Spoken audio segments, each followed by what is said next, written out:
announced of 72 hours is holding by and large, but there has been feedback of some sporadic firing and fighting going on in some parts of Khartoum. Also, as a result of that, the situation on the ground remains highly volatile, with the, as I said, conflicting report of claims coming from both sides. So when we talk about Operation Kaveri, naturally there would be a degree of focus on number of Indians who are stuck in Sudan, how many have come back, how many we are planning to bring back, which is a very significant and probably the most important consideration for Government of India. But I would also suggest to you to keep in mind the ecosystem in which this exercise of assisting and bringing back the stranded Indians is taking place. The ecosystem comprises of, as I said, highly volatile conflict zone situation in Sudan, pretty much very hard to access areas outside the Khartoum city, and I will talk about that as we go along. Our estimate is that approximately there are 3,500 Indian nationals and about 1,000 odd PIOs in Sudan. As I said, these numbers are approximate numbers, and it is our effort to put as much specificity to those numbers as we can as we go along. And some of these numbers keep fluctuating depending, or rather keep getting added depending upon who reaches out to the embassy, considering that they are all scattered, not just all over Khartoum city, but also in many parts of Sudan. The pockets of concentration are in Khartoum city and its suburbs. There are also pockets in Omdurman, Al-Fashar, Kassala, Port Sudan, etc., where many of the Indian nationals are located. What we did was that as soon as the fighting broke out in Khartoum, our embassy in Khartoum immediately alerted and reached out to as many members of the Indian community as they could. As it turns out, they pretty much reached out to almost all of them by and large. 2, issued immediate advisories both in Khartoum city as well as in Delhi. 3, created a network of communication within Sudan despite the challenges of the network availability, power availability to charge your network, charge your devices. Created a system, a group of network of communications through which they could, pass on the information about the ongoing conflict situation to the members of the community, 2, advise them suitably not to take avoidable risks, 3, also keep them informed about the efforts of Government of India underway as part of Operation Kaveri to assist them and bring them out of the areas where they were stranded. They also, embassy also initiated a online registration process, which naturally had its challenges because, as I said, the network availability and the power outages combined together create a situation that online networks sometimes don't run fully well. So far, about it is our estimate that roughly 3,400 Indian nationals have either registered online or they are in touch with the embassy. More specifically, I think 3,000 odd have already registered online, 3,100, and roughly an additional 300 are in touch with the mission. Embassy's principal thrust and Government of India's focus in this entire effort has been to advise and assist the stranded Indian nationals, advise them to remain safe, and help them move to secure locations whenever feasible, whether in the middle of the night or during the day, of course after carefully evaluating the conflict situation on the ground. Furthermore, as soon as the conflict broke out, the Ministry of External Affairs set up a 24/7 control room up on the third floor of this building. That control room continues to run 24/7 and will continue to do so till we have overcome the current situation and resolved it fully. As part of our efforts, the External Affairs Minister, Dr. Jaishankar, also reached out to foreign ministers of other key partners whose nationals were also stuck in Sudan. These included foreign ministers of the US, UAE, Saudi Arabia, Egypt, and last night Shankar also had a conversation with the UK foreign ministers.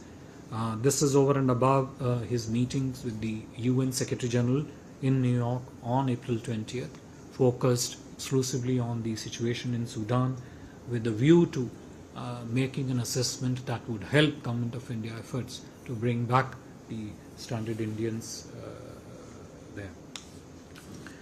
You would have seen reports, of course, that the Honorable Prime Minister last Friday chaired a high-powered meeting in which he personally reviewed and directed the officials of Government of India to take all suitable measures to assist and bring back the stranded Indians.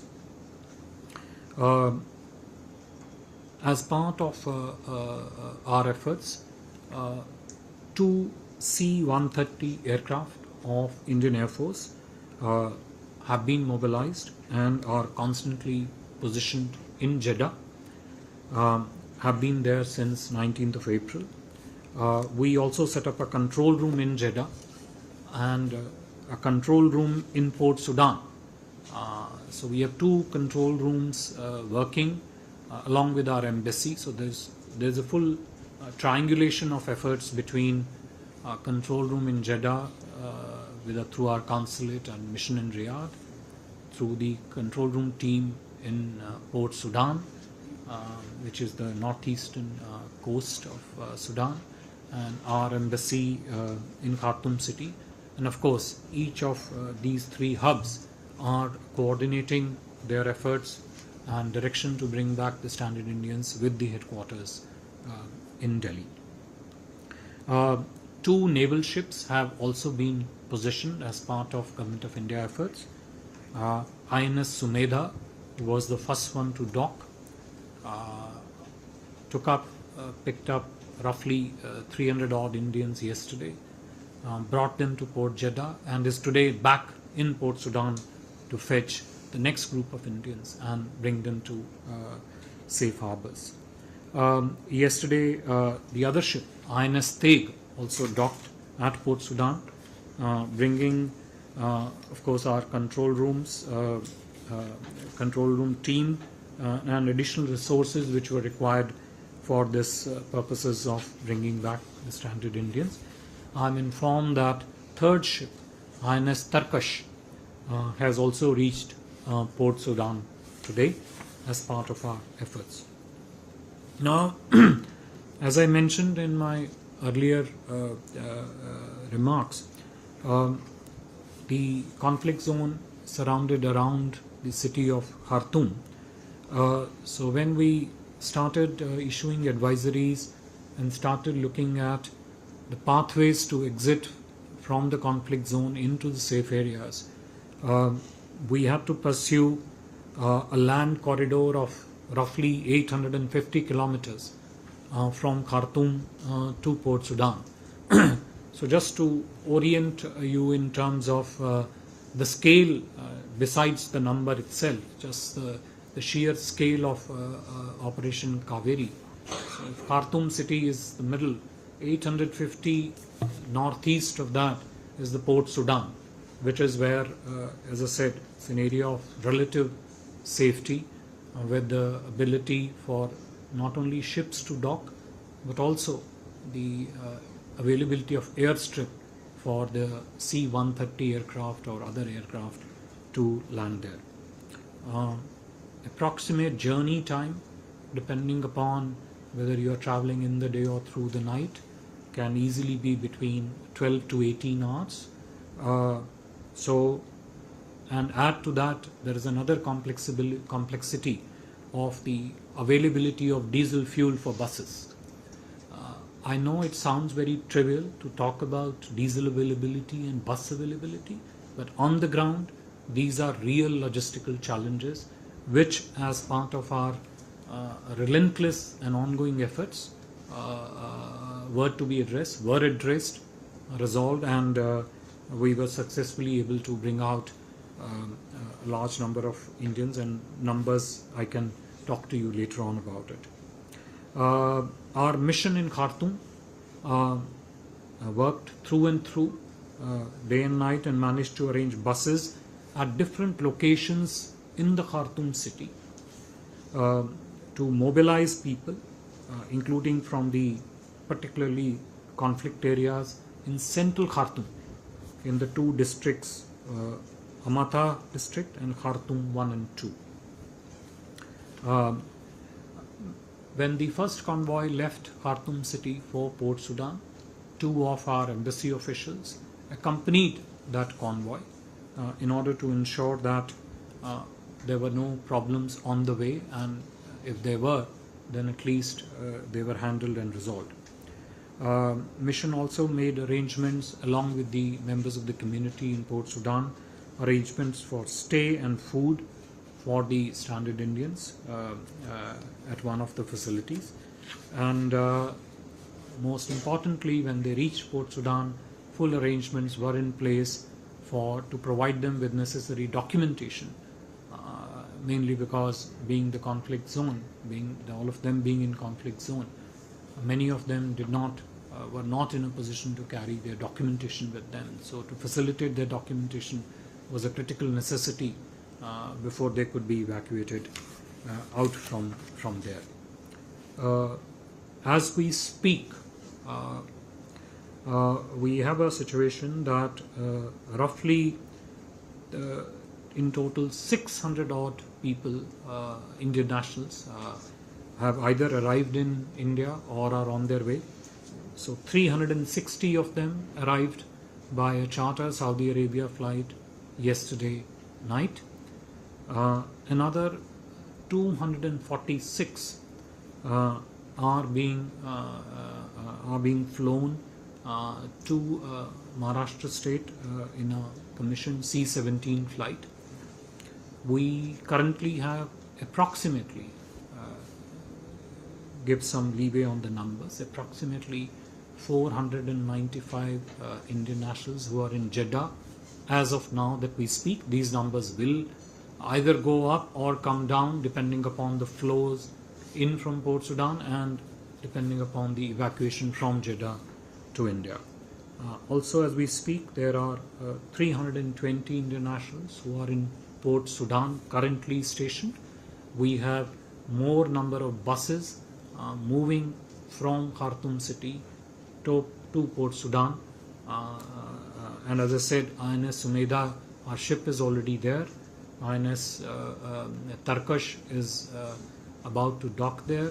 We have 2 C-130J aircraft standing in Jeddah for more sorties later during the day. So if you look at the network bridgehead line, it's from Khartoum to Port Sudan to Jeddah, Jeddah to India. And we are trying to secure each point in this entire network of movement. Khartoum city through our embassy and community, Port Sudan through embassy, through the team which flew in from Jeddah to establish control room, in Jeddah through our consulate and mission in Riyadh, and of course at headquarters in close coordination with the resident commissioners of different state governments who are here. Just to share some specifics with you, On 25th April, INS Sumedha brought 278 Indian nationals. It's the same INS Sumedha which has gone back and redocked today. And two sorties of C-130 brought in 121 and 135 passengers respectively. Yesterday on 26th April, another batch of 297 Indians have sailed out on INS Teg, and two more sorties of C-130 to evacuate another batch of 264 Indians. We have also made arrangements for the transit accommodation in Jeddah, and as you would have seen from the media reports coming in, Honorable MOS V. Muralidharanji is in Jeddah to receive the standard Indians who are coming in from Sudan into Jeddah and then onwards from Jeddah to India. As I mentioned, we as a ministry are also in close touch and coordinating with the resident commissioners of different state governments in Delhi to ensure that their onward movement of the Indians who are returning is facilitated to the respective destinations that they want to go to. All are currently, as of now, all our officials of the mission and their family members are safe. The embassy has been providing all possible support under such difficult circumstances to the Indian nationals there, under very clear direction, leadership and review by the Honorable Prime Minister and External Affairs Minister himself.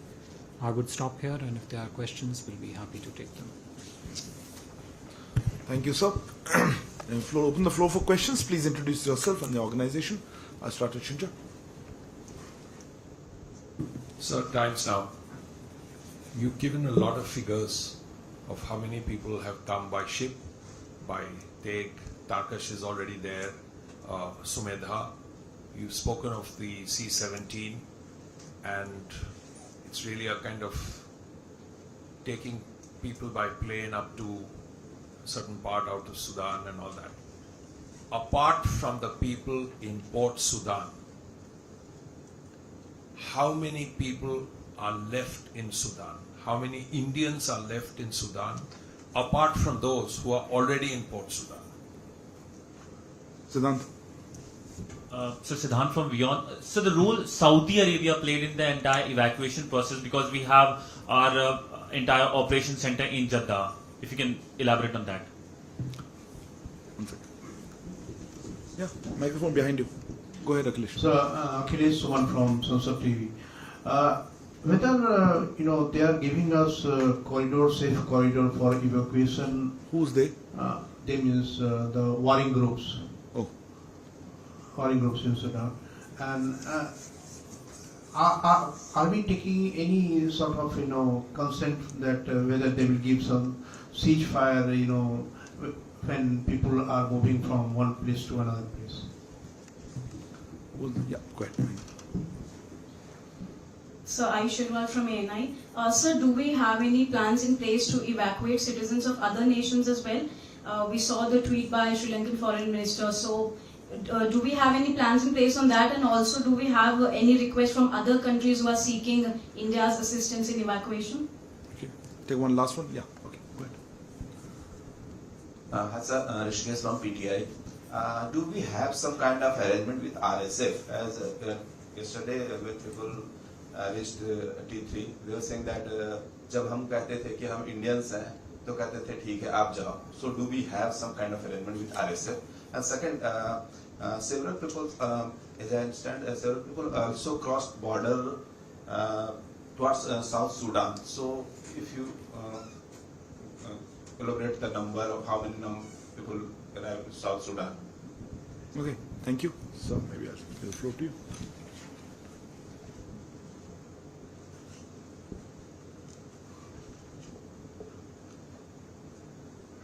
Let me just respond to the last point first, because it's a straightforward answer. Our understanding is that roughly 42 Indian nationals who have moved to South Sudan, essentially for evacuation purposes. It is also our understanding, again more to the question of ANI in terms of citizens of other countries. The numbers that we have is that there have been evacuation requests from other nationalities also. So from our side, we are willing to provide and offer all possible assistance to everybody who approaches us for such an assistance.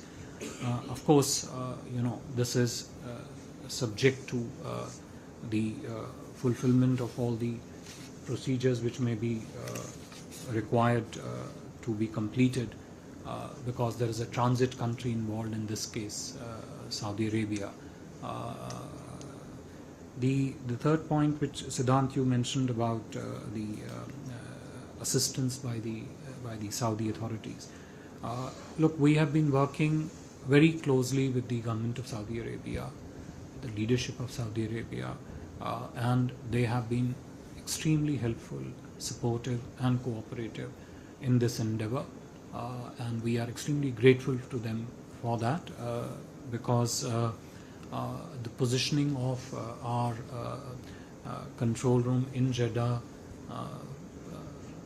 providing of our assets who would bring back the stranded Indians in Jeddah, whether they are of Air Force or Navy, we have had excellent support and cooperation from the Saudi authorities for that. And as EM himself tweeted yesterday, we are extremely grateful to them for that. Srinjoy, to your question on the number of people who are still in, I would say, Khartoum city and the greater Khartoum area. Look, as I mentioned to you, the situation on the ground is very complex right now, highly volatile also, unpredictable, and both SAF and RSF, and we have been in touch with both sides, mainly because our relationship with Sudan has been such that we generally have a good relationship and good equities with all sides. So we have been in touch with all sides to ensure that the Indians who are stranded in the conflict zone, our first priority is to get them out of the conflict zone into an area of greater safety within the Khartoum city. Once they have come to the greater safety zone, then from there provide them with transport resources to be able to move them from there to 850 kilometers northeast to the Port Sudan. So far I've already shared with you the numbers which are currently in Port Sudan 320. Even as we speak, there are, I don't want to give you the precise numbers, but substantial number of buses are currently on the way from Khartoum city to Port Sudan. So you will get an update on how many numbers would have left Khartoum to reach Port Sudan by this evening. But I would say if you were to total the Indian nationals who have reached back India, the Indian nationals who are in Jeddah, the Indian nationals who are in Port Sudan, area of relative safety compared to Khartoum city, the number of people who are on the way from Khartoum city to Port Sudan, I would say approximately, again this is an approximation, but the precise numbers as in when we register we'll get to know. I think we'd be touching close to about 2,000 people who would have already moved out from the conflict zone. I mean 1,700 to 2,000. As I said, it would not be correct for me to give specificity to these numbers because of the conflict situation, the logistical challenges, the sheer availability of transport resources, etc. Actually put a constraint.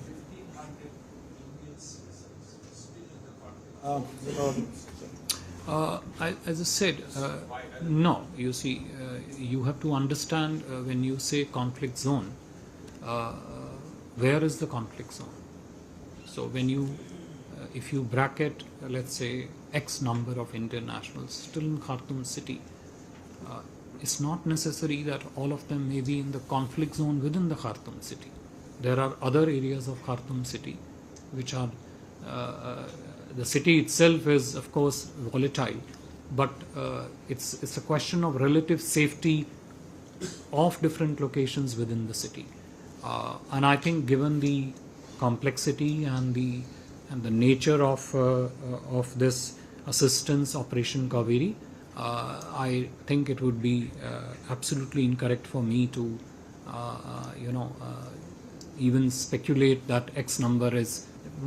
Our effort is to get every standard Indian out of the harm's way into an area of relative safety, and then from there to Port Sudan and back here. Thank you, sir. I'll take Manush. Sir, as you mentioned, in fact, Government of India is in Introduce yourself for record. So this is Manas Bhuyan from PTI. So as you mentioned, you are in touch with all the sites in Sudan to ensure security and safety of the Indian nationals. So what is your assessment? How long the ceasefire will hold actually? I mean, when you are in touch with them, in fact. I mean, and what is our do you have any target that in fact X number of Indians we want to just move back to safer zones during Okay. this period? Our target is as early as possible. Yeshi? This is Yeshi Seni from the New Indian Express. You've mentioned that there are about 1,000 PIOs. So are these people, do they have family back in India, or will you be hosting them if they were to be evacuated, and are some already on the way? Andrew? Sir, Andrew, BBC News. I was just wondering if you could speak to the security challenges that these buses face when they undertake the journey back to Port Sudan, and given that the situation is complex. Thank you. Yes. This is Chandrakala from ETV Bharat. So my question is, when you talk about India's role, how do you see, or what would be your comment if, if we talk about, do you think that India is seen as a neutral party in the Sudan crisis, basically? And you have already talked about the logistics challenges. So how's the government and the diplomats managing, basically? Sir, okay. I didn't understand that question. Anyway, I'll understand. Yeah. Okay. Take one more after that. आपने कहा कि SAF और ISF दोनों के साथ संपर्क में है. इंट्रोड्यूस कर ले. उमाशंकर एनडीटीवी. आपने कहा एसएएफ और आरएसएफ दोनों के साथ संपर्क में है. जितने भारतीयों को निकाला गया, वो जो इलाके हैं वो क्या ज्यादा आरएसएफ के दबदबे वाले, उनके कब्जे वाले हैं, या एसएएफ के कब्जे वाले, और दोनों का रिस्पांस कैसा है? दोनों एक समान कोऑपरेट कर रहे हैं या? You had a question. I thought you didn't. Okay. Yeah. Okay. No, you didn't raise your hand. Go ahead. Ileana, TASS News Agency. Good morning, sirs. Does India have enough facilities to help other countries in evacuation of foreign nationals? Has India had such requests from other countries, and is India ready to help other countries in evacuation of I think Foreign Secretary foreign just answered nationals? it. Just answered that question. Yes, he just and answered. in particular, of course, I'm interested in helping in evacuation of Russian citizens. He just Have you answered the got question, such but a anyway. request or not? Yeah. Okay, so we'll take one more round with a few more questions left. Hi, sir. No, hold on. From India Can we take him? Let him finish. Sir, you just mentioned that India has good relations. Has been in talks with both the warring factions. So, if need be, is India willing to play a role in mediation process as well, if required? Actually, the focus was on Operation Kaveri. But anyway, I'll let FS take. Okay. There are a few more questions. We'll take one more quick round. Yeah. Sir. Okay. So, Manas, first to repeat answer to your question. Our objective and target is to take the standard Indians out of the harm's way as early as possible. That's the objective. As early as possible is a function of several things which I just mentioned. Yeshi, can you just repeat the sense of your question? I didn't quite get it. You said that there are 1,000 people in Okay. Once they come back, Yeah. See, As I mentioned, there are roughly, according to our estimates, and our estimates be slightly off the mark, 900 to 1,000 persons of Indian origin there. These are persons of Indian origin who have been living in Sudan for over 100 years. So they have deep roots in that part of the society. But should these PIOs be interested in moving to an area of relative safety, naturally, whatever we can do under the circumstances, we would definitely provide all assistance to them. To the BBC question on the security situation on the way during the process of mobilization and movement of Indians from the middle of the conflict zone to Port Sudan. I have already shared with you that the security situation on the ground is highly complex. Within the Khartoum city and then extending to the other parts of the country. All I would say is that during the movement and mobilization of stranded Indians from Khartoum city to Port Sudan, whatever issues were faced on the way, whether they were logistical challenges or whether those were challenges to ensure that all through the path of the corridor there are no obstacles to the movement, those were addressed by the embassy and resolved in a manner that ensured that our people reach Port Sudan and then from Port Sudan to Jeddah, which was the central objective, which is the central objective of Operation Kaveri. The question from ETV on, I've already spoken about logistical challenges, so I would not repeat in that sense. But as I said, we've had good relations. We've always enjoyed good relationship with all the stakeholders in Sudan. So naturally, when a situation like this presents itself, there is always a certain view that the stakeholders in Sudan would take of what does India stand for, what do Indian people represent. So they all recognize that India stands for a very strong development partnership with Sudan. They see Indian nationals as a good citizens who are there essentially to help in the partnership between India and Sudan. And naturally, when we have conversation with all stakeholders and talk about the challenges and the need for us to take out our people from harm's way, all stakeholders respond accordingly based on how they position India in terms of the relationship between the two countries. The SAF, RSF को जानना चाहते थे कि वो वहाँ पे SAF area थे कि RSF एरिया थे ज़्यादा? देखिए उमाशंकर जी, वो जो जहाँ पे लड़ाई चल रही है वो पूरा इलाका जो है बहुत ही अस्थिर और परिवर्तनशील है. तो यदि मैं कहूँ कि इस इलाके में RSF का दबदबा है, उस इलाके में SAF का दबदबा है, हो सकता है कि 2 घंटे बाद स्थिति परिवर्तित हो जाए.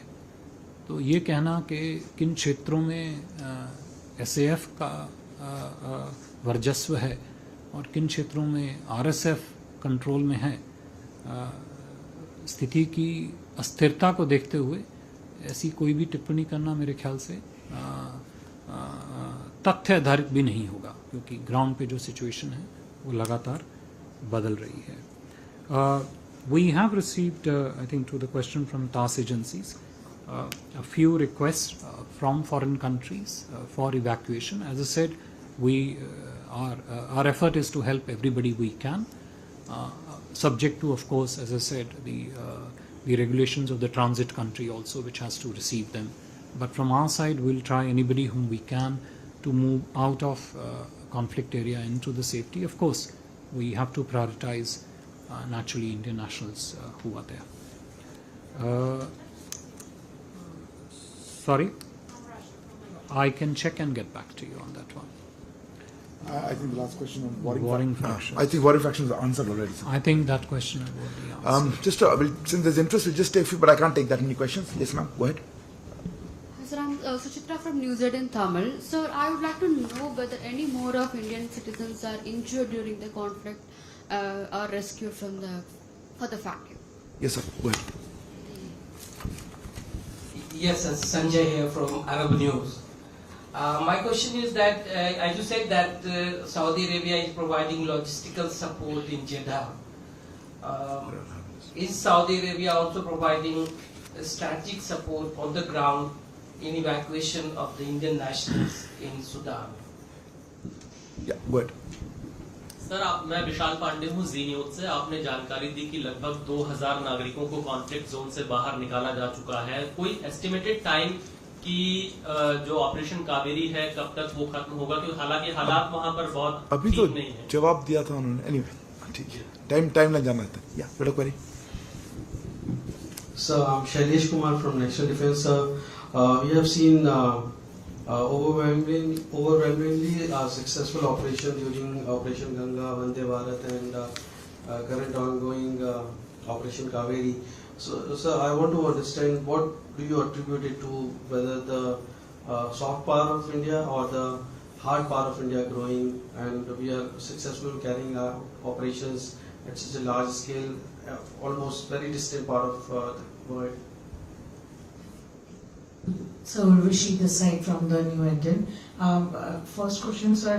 The name Kaveri has come with what significance the name has been, put out. And one, what is the thing to Indians stranded who are still not able to get in touch with the embassies? You are saying certain numbers. So what is it that you have to request them? Who requests who? I mean, people who are stranded, people who are Message. seeing our broadcast. Yeah. Okay. You had a question? No. Yeah. Fine.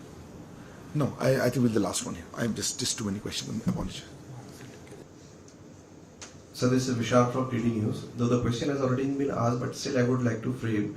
Do you think that the current situation and the way Indian government is handling it, is it rise of a new India power globally? So I think we'll stop. Is there something else? Somebody, you had a hand. Anything different? You have a different question? No, I have 1 second. Yes, okay. नमस्कार sir, मैं सर्जना शर्मा सनमार्ग से हूँ।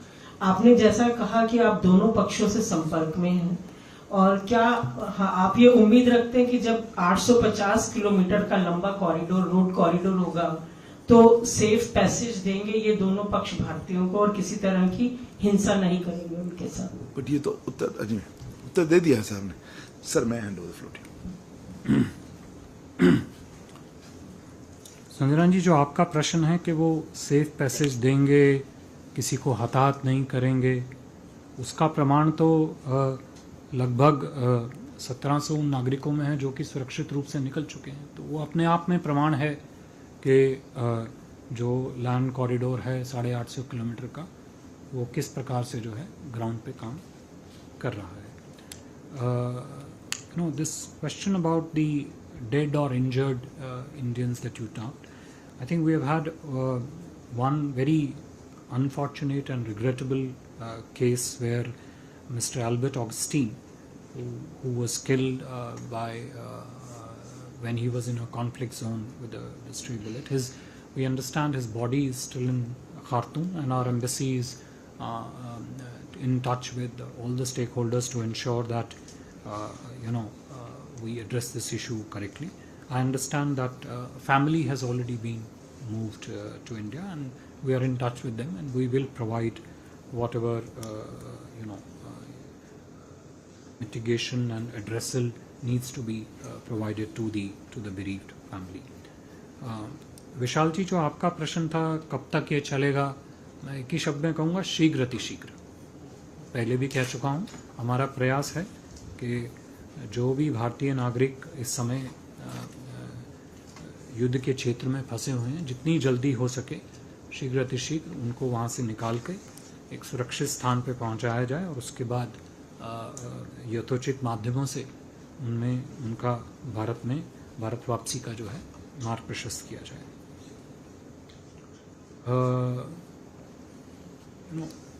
I think Mr. Shailesh, you asked the question on what do you attribute the success to? Hard power, soft power, and there was also a related question by Vishal from DD News on rise of India, whether this signifies and what does it mean. I think the first and foremost, what this represents is Honorable Prime Minister's relentless commitment and Government of India's absolute resolve that we will always help our own people when they are stuck in difficult situation. All the operations that we discussed, that were mentioned in the question, are manifestations of that commitment. That come what may, we will do all it requires to be done to bring them to safety if they are in conflict zone, and to offer all other kinds of assistance. That has always been from day one the direction of Honorable Prime Minister, and from day one a key line of effort and objective of the Ministry of External Affairs. I think here we are talking about safety of Indian nationals, their security, bringing them back to India safely. That is the central objective here, and we remain absolutely focused on that as directed by the Honorable Prime Minister. You talked about the name of the operation, Operation Kaveri, a question relating to that. Look, there is a mechanism for naming such operations, and you have seen in the past we have also used operation like Operation Ganga. I think it was mentioned earlier on, also named after a river. But there is no sort of fixed rule, etc. to do that. There is a certain consideration which goes into it, and the name is picked up. And that's all there is to Strategic it. support from Saudi. Yeah, with regard to the support of the Saudi government, I have already mentioned quite at length that we have received excellent cooperation and support from the Saudi government with regard to the arrangements in Jeddah, and not just arrangement but also support in ensuring that the incoming transit from Port Sudan into Jeddah is smooth. I understand that the Saudi government also earlier on evacuated 3 Indian nationals.